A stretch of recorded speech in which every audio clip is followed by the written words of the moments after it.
Guys, আমি পিয়ালি ঘোষ। আজকে একটা স্ন্যাক্স তৈরি করছি। আজকে ছেলের একটা আবদারে একটা নতুন আইটেম, এটা আমি ইউটিউব থেকেই দেখেছি। তো চলো আজকে তোমাদের সাথে শেয়ার করি, ট্রাই করি আজকে। দেখো, এখানে আমি এই স্ন্যাক্সটার মধ্যে দিয়েছি সুজি, টক দই, অল্প চিনি।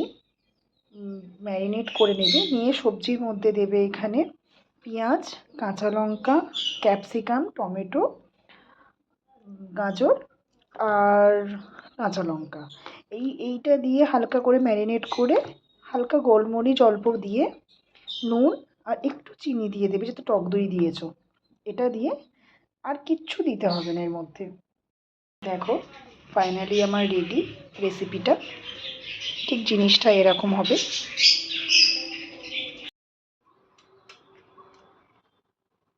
ভালো হয়েছে।